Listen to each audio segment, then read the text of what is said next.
మీ business ఏదైనా మీ ఊర్లో promotion చేయాలంటే అది సుమన్ టీవీతోనే సాధ్యం. ఇప్పుడే సంప్రదించండి.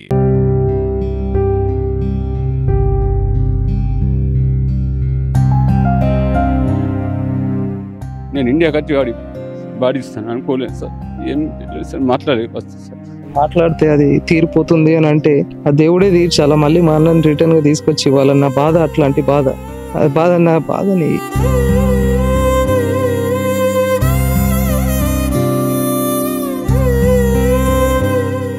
హాయ్, హలో, నమస్తే, వెల్కమ్ టు సుమన్ టీవీ. నేను మీ ముద్దం విక్రమ్. ప్రస్తుతం మనం నిర్మల్ జిల్లా సోన్ గ్రామంలో ఉన్నాము. ఇక్కడ ఆష్టపు ప్రేమ్ సాగర్ అనే ఒక యువకుడు గత కొన్ని సంవత్సరాలుగా దుబాయ్లో కుటుంబ బాధ్యతలు మోస్తూ కుటుంబానికి మంచి చేయాలనే ఉద్దేశంతో గత కొన్ని సంవత్సరాలుగా దుబాయ్లో నివసిస్తూ ఉన్నాడు. అక్కడ దుబాయ్లో ఒక పాకిస్తానీ మతపరమైన నినాదాలు చేస్తూ ప్రేమ్ సాగర్ని అతి దారుణంగా హత్య చేయడం అయితే జరిగింది. ఈ సంఘటన గత లాస్ట్ శుక్రవారం జరిగింది. అప్పటి నుంచి ఇప్పటి వరకు ఇక్కడ ఈ ప్రేమ్ సాగర్ కుటుంబ సభ్యులు తీవ్ర మనోవేదనకు గురవుతూ ఉన్నారు. ఇప్పటి వరకు కూడా వాళ్ళ ప్రేమ్ సాగర్ బాడీ ఇంకా ఇంటికి చేరలేరు. అయితే ఈ హత్యకు జరగడం వెనుక పూర్తి వివరాలు ఒకసారి ప్రేమ్ సాగర్ కుటుంబాన్ని మనం అడిగి తెలుసుకునే ప్రయత్నం చేద్దాం. మాట్లాడితే అది తీరిపోతుంది అని అంటే ఆ దేవుడే తీర్చాలా, మళ్ళీ మా అన్నని రిటర్న్ గా తీసుకొచ్చి ఇవ్వాలన్న బాధ, అట్లాంటి బాధ. ఆ బాధ నా బాధని ఎవరు తీర్చలేకపోతున్నారు సార్. ఇంట్లో ఎన్ని నానమ్మని కోల్పోవడం, మా అక్క భర్త సీరియస్ ఉండడం, మా అన్నయ్య లేరు అన్న మాట నేను వినలేకపోవడం, ఫ్యామిలీ మొత్తం సార్. ఏం మాట్లాడాలో అర్థమైతలేదు సార్ నాకు. కొన్ని సమయాలల్లో ఏం మాట్లాడలేకపోతున్నా సార్. ప్లీజ్ దయచేసి స్టేట్ కానీ సెంట్రల్ గవర్నమెంట్ కానీ మా అన్నని తీసుకొచ్చి నాకు ఇవ్వండి సార్. ప్లీజ్, చాలా రోజులు అవుతుంది మా అన్నయ్యని చూడకుండా సార్. ప్లీజ్, ఇది ఒక్కటే రిక్వెస్ట్ చేస్తున్నా మీకు సార్. నేనేం మాట్లాడలేను సార్. అదండి, వాళ్ళ కుటుంబ సభ్యులు వాళ్ళ హృదయాలన్నీ దుఃఖ సాగరంలో మునిగిపోయాయనే చెప్పవచ్చు. అసలు వాళ్ళు ఏం మాట్లాడలేని పరిస్థితిలో ఉన్నారని వాళ్ళు చెప్తా ఉన్నారు.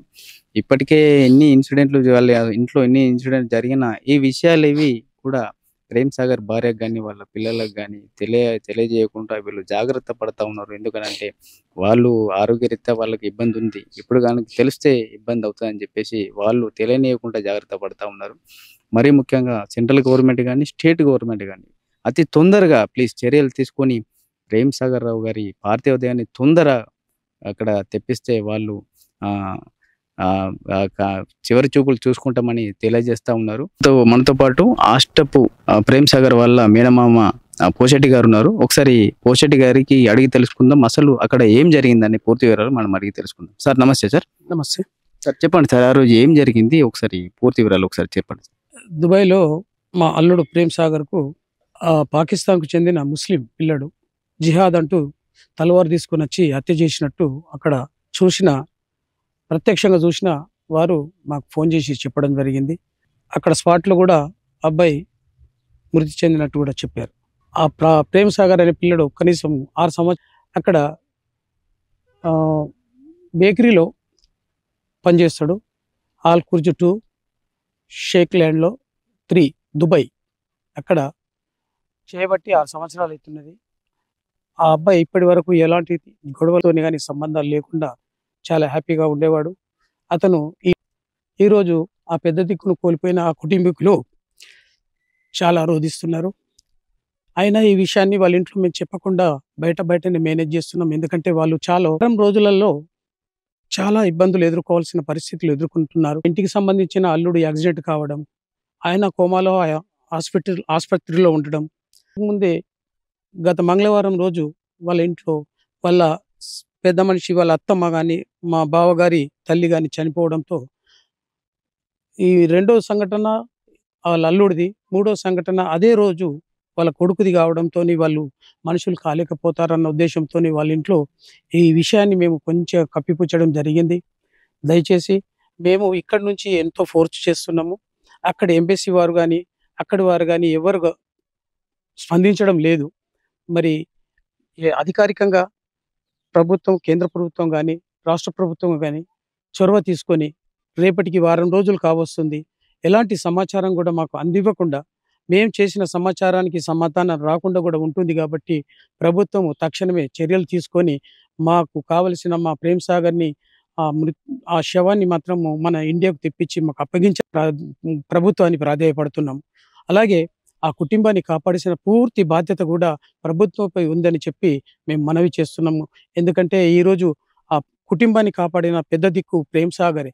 ఈరోజు ఆయన తెలిసిన నాటి నుండి నేటి వరకు విదేశాలను చుట్టూ తిరుగుతూ అతను వాళ్ళ తల్లిదండ్రి కుదిర్చిన పెళ్లి చేసుకోవడమే కాకుండా అతని చెల్లెకు గాని, అతని తమ్ముడికి గాని పెళ్లిళ్లు చేసి తన ఒక ఆదర్శప్రాయుడుగా చాలా ఎమోషనల్‌గా ఫీల్ కావాల్సొస్తుంది. ఈరోజు ఆయన ఆ ఇంటిని కోల్పోవడం వాళ్ళందరూ అనాథలు కావాల్సిన పరిస్థితులు ఎదుర్కోవాల్సొస్తుంది. కాబట్టి తక్షణమే ప్రభుత్వం చర్యలు తీసుకొని వాళ్ళకు అండదండలుగా మీ సహాయ సహకార్యాలు అందిస్తూ మాకు హెల్ప్ చేయాలని చెప్పి కోరుతున్నాం. సార్ ఇప్పుడు తెలంగాణ గవర్నమెంట్ నుంచి ఏమన్నా సపోర్ట్ వచ్చిందా సార్? ప్రభుత్వ పరంగా నిన్న అధికారికంగా వాళ్ళు బీవీ వినోద్ చైర్మన్ వాళ్ళొచ్చారు మేడం. కొందరొచ్చిండ్రు. వివరాలు సేకరించారు. వివరాలు తీసుకున్నారు. ప్రభుత్వం తరఫు నుంచి సీఎం గారితో నుంచి కూడా మేము మాట్లాడి ఏదున్నా గాని ప్రభుత్వం నుంచి అండదండలుగా మేము ఉంటామని చెప్పి, ఆదుకుంటామని చెప్పి కూడా వాళ్ళు ఒక మాటగా మాకు చెప్పి వెళ్లారు నిన్న. ఇప్పుడు ప్రభుత్వం నుంచి ఎలాంటి సపోర్ట్ మీరు ఎక్స్‌పెక్ట్ చేస్తా ఉన్నారు? ఫస్ట్ ఆఫ్ ఆల్ ఆ శవాన్ని తొందరగా వచ్చే రకంగా చేయాలి. రెండోది ఆ ఇంటి ఎవరైతే ఆ కుటుంబాన్ని పూర్తి బాధ్యతగా ఆదుకొని అవసరమైతే అతని భార్యకు ఏదన్నా చేదోడు వాదోడుగా చిన్నసాటి ఉద్యోగమైనా ఇప్పించి ఆదుకోవాలని చెప్పి మేము కోరుకుంటున్నాము. చిన్న పిల్లలు ఉన్నారు కాబట్టి వారికి ప్రభుత్వమే ఆదుకోవాలని చెప్పి కోరుతున్నాం. నా పేరు సాగర్ సార్. సాగర్ కూడా నాకు చిన్ననాటి స్నేహితుడు సార్. చిన్ననాటి నుంచి మేము ఇక్కడ ఇండియాలో కానీ, బేరన్లో కానీ, దుబాయ్లో కానీ, వాడు బేరన్ వచ్చినప్పుడు నేను బేరన్ వెళ్ళిన, వాడు దుబాయ్ వెళ్ళినప్పుడు కూడా నేను దుబాయ్కి వెళ్ళిన. నేను ఇప్పుడు వచ్చి 1 మంత్ అవుతుంది సార్ ఇక్కడికి. వాడు నేను లాస్ట్ ఎప్పుడు మాట్లాడుతాం, డైలీ మాట్లాడతాం సార్. డైలీ మాట్లాడతాం. వాడు ఫోన్ చేసిన రోజల్లా వెళ్దాంరా, ఇంటికి వెళ్దాంరా అని మాట్లాడుకునేవాళ్ళం. నేను కూడా అనుకోకుండా వచ్చేసిన సార్. వచ్చేసిన తర్వాత ఇప్పుడు వాడు ఇంతట్లోనే ఆ రోజు నైట్ నేను 7 o'clock కూడా మాట్లాడినా సార్. వాళ్ళ మరదల పెళ్లి ఉండేది. అదే రోజు వాళ్ళ మరదల పెళ్లి సార్. వాళ్ళ మరదల పెళ్లి రోజు నేను నైట్లో మాట్లాడి, అరే నేను పోలేకపోయినా సారీ రా అని ఫోన్ ఒక 4 minutes 5 minutes మాట్లాడినా సార్. మాట్లాడిన తర్వాత వాళ్ళ పెళ్ళికి వెళ్ళలేను. ఓకే, పెళ్ళికి వెళ్ళలేను కాబట్టి వాళ్ళ మామ నాన్న కలిసి వద్దాం, మన క్లోజ్ ఫ్రెండ్ సార్. పెళ్ళికి వెళ్ళినప్పుడు కలిసి వస్తే బాగుంటుందని వెళ్ళిన సార్. వెళ్ళి ఒక 5 minutes వాళ్ళ మామని కూడా మాట్లాడినా సార్. వాళ్ళ మామ ఇక్కడనే ఉన్నాడు. కానీ ఏం చేద్దాం సార్, బాగా ఇబ్బంది సార్. కానీ వాడి ఇప్పుడు నేను ఇండియాకి వచ్చి వాడి లాస్ట్ ముఖం, వాడి శవాన్ని ఇస్తానని అనుకోలేను సార్. రోజు వీడియో కాల్ మాట్లాడుకుంటుంటుంది సార్. కానీ ఇక్కడికి వచ్చిన తర్వాత వాడి బాడీ చూస్తామని నేను ఇండియాకి వచ్చి వాడి బాడీ ఇస్తాను అనుకోలేదు సార్. ఏం లేదు సార్, మాట్లాడలేదు ఫస్ట్ సార్. నాకు మాట్లాడాను అతను అయితే లేదు సార్. ఇప్పుడు గవర్నమెంట్ నుంచి ఎలాంటి సపోర్ట్ కావాలని కోరుకుంటున్నారు? గవర్నమెంట్ సపోర్ట్ అంటే సార్, వాడు ఇప్పుడు పిల్లర్ సార్. చిన్నప్పటి నుంచి వాడు నేనెంత కష్టపడతానో వాడు సేమే సార్. వాడు చిన్నప్పటి నుంచి వాడు కూడా ఫారెన్ వెళ్ళిండు. ఇప్పటిదాకా ఇంకా వాడు సెటిల్ కాలేడు సార్. ఇప్పుడు సెటిల్ అయ్యే స్థాయిలో చిన్నపాటి ఇల్లు కట్టుకొని ఇప్పుడు సెటిల్ అయ్యే స్థాయిలో ఇప్పుడు ఇలా జరిగిపోయింది సార్. ఇప్పుడు వాళ్ళ ఫ్యామిలీ కోసం ఏదైనా గవర్నమెంట్ సపోర్ట్ ఇస్తే బాగుంటుందని మేము మస్తు కోరుకుంటున్నాం. వాడి భౌతిక భాగాన్ని కొద్దిగా తొందరగా తెప్పిస్తే మంచిది సార్. దానికోసం ఎదురు చూస్తున్నాం. మీ పేరు సార్? నా పేరు రణధీర్ అండి. ప్రేమ్ సాగర్ అనే వ్యక్తికి నేను మేన బామ్మర్దిని అవుతాను. నేను మేము కూడా చిన్నప్పటి నుండి ఆల్మోస్ట్ మేము ఒక ప్లేట్లో తిన్నట్టుగా కలిసి పెరిగాం. సో ఇది అనుకోకుండా అసలు విధి ఆడిన వింత నాటకం లాగే కనిపిస్తుంది. అదే రోజు నేను కూడా అక్కడికి ఆర్మూర్కి వెళ్ళడం జరిగింది. అదే రోజు ఈ యాక్సిడెంట్ మాట విన్నాను. తర్వాత 9:30 ప్రాంతంలో నాకు అక్కడికి వెళ్ళి ఫోన్స్ వచ్చినాయి. ఫస్ట్ కాల్ రాగానే అసలు ఇంట్లో కూడా ఏం చెప్పాలో, ఎవరికి ఏం చేయాలో తెలియక 1 గంటలకి మా నాన్నగారికి ఫోన్ చేసిన. వాళ్ళ బావగారికి అనే యాక్సిడెంట్ ఆ తరుణంలోనే ఎక్కడనే హాస్పిటల్లో ఉన్నాడు. నాకు కూడా నిద్ర రాక మా నాన్నకి కాల్ చేసి ఇలా జరిగిందని చెప్పేసి మేమిద్దరమే కాల్ చేసుకుంటూ ఏడవడం జరిగింది. సో ఇలా ఆల్రెడీ చాలా అప్పుల్లో ఉన్నారు. ఈ అప్పుల నుండి బయటకి రావడానికి కూడా చాలా సమయం పడుతుంది. నేను కూడా ఆల్రెడీ సాగర్‌కి ఒకసారి వచ్చి వెళ్ళానంటే కూడా రాలేని సిచ్యువేషన్ ఉంది. ఇంకొక 3-4 months అయితే వస్తా అని ప్లాన్ ఉండే, బట్ రాలేకపోయాడు. సో వాళ్ళని కూడా ఇప్పుడు చిన్న పిల్లలు ఉన్నారు సార్. ఒకళ్ళు 9 years, ఒకళ్ళు 2.5. ఆ 2.5 పాపను కూడా చూడలేకపోయిండు ఇప్పటివరకు. అతను పంపించిన ఇప్పుడు ఏదైతే పైసా కూడబెట్టి ఇల్లు కట్టుకోవడానికి ట్రై చేసింది సార్. కానీ అది కూడా అప్పుల్లో ఉండే. మొన్ననే రీసెంట్‌లీ ఒక ఫ్లాట్ అమ్మేసిర్రు. ఆ ఫ్లాట్ అమ్మి ఒక 3, 4 ఇయర్స్ బయట రెంట్ ఉన్నారు. అన్ని విధాలుగా వీళ్ళు చాలా లాస్ అవుతూ ఇక్కడి వరకు వచ్చిండ్రు. సో, మేజర్ పిల్లర్ లాగా ఉండే సాగర్ అనే వ్యక్తి ఇప్పుడు ఇవన్నీ ఒకేసారి ఇంట్లో ఇన్ని విషాదాలు కోలుకోలేకపోతున్నారు ఇంట్లో. ఈ పిల్లలకి అండ్ మదర్‌కి అంటే ఇప్పుడు సాగర్ భార్యకి ఏదైనా చిన్న ఉద్యోగం ఇస్తే అవి చూసుకుంటూ ఉంటారు సార్. అండ్ పిల్లలకు కూడా ఫ్రీ ఎడ్యుకేషన్ ఏదైనా చేపిస్తే బాగుంటది. అలాగే వీళ్ళకు కొంచెం అప్పులు చాలా ఉన్నాయి సార్. అవి కూడా ఏదన్నా గవర్నమెంట్ నుండి సహాయపడితే బాగుంటది. ఇది పార్టీ పరంగా కాకుండా ఆత్మాభిమానం అండ్ మన మానవత్వం చాటుకునే సమయం సార్ ఇది. ఇలాంటి వాళ్ళకి కొంచెం చేస్తే గవర్నమెంట్ నుండి అటు సెంట్రల్ గవర్నమెంట్ కూడా చేస్తే బాగుంటది. అలాగే మన బాడీని కూడా తొందరగా తెప్పించే ప్రయత్నం చేస్తే బాగుంటది. అలాగే ఎంబసీ వరకు ఎక్కడికి వెళ్ళింది అండ్ ఆఫీసర్స్ వచ్చి మాట్లాడుతున్నారు, కాల్స్ చేస్తున్నారు, అలాగే రిపోర్ట్స్ వస్తున్నారు. కానీ దేనివల్ల మాకు కొంచెం ఉపయోగం కనిపించడం లేదు. మాకు కొంచెం తొందరగా ఈ పని చేసి పెడితే బాగుంటది. మేము కూడా ఎదురు చూపుతూనే చాలా అసలు నిద్ర రాకుండా తిండి తినకుండా మేము కూడా వెయిట్ చేస్తూ మాకు కూడా నరకయాతన ఉంది సార్. ఎందుకంటే ఇప్పటివరకు ఆమెకు తల్లికి తెలీదు చనిపోయినట్టు, భార్యకి తెలీదు. యాక్సిడెంట్ అయి ఉన్న వాళ్ళ చెల్లికి కూడా తెలీదు. వాళ్ళని కాపాడుకుంటూ ఇప్పటివరకు వస్తున్నాం.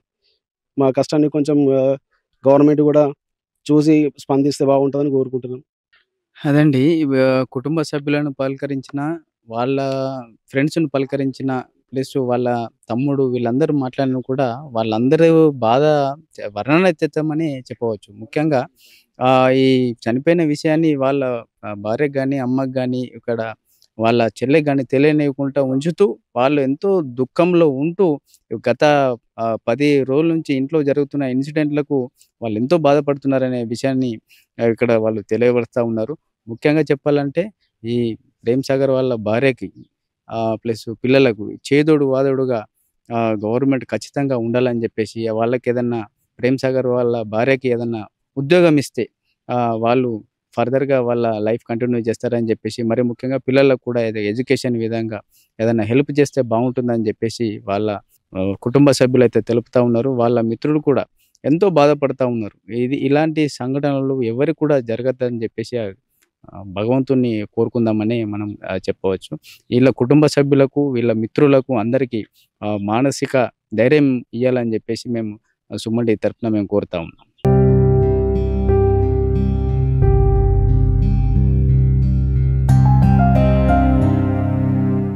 నేను ఇండియాకి వచ్చి బాడీ ఇస్తాను అనుకోలేదు సార్. ఏం సార్ మాట్లాడలేదు ఫస్ట్ సార్. మాట్లాడితే అది తీరిపోతుంది అని అంటే ఆ దేవుడే తీర్చాలా, మళ్ళీ మా అన్నని రిటర్న్ గా తీసుకొచ్చి ఇవ్వాలన్న బాధ, అట్లాంటి బాధ. ఆ బాధని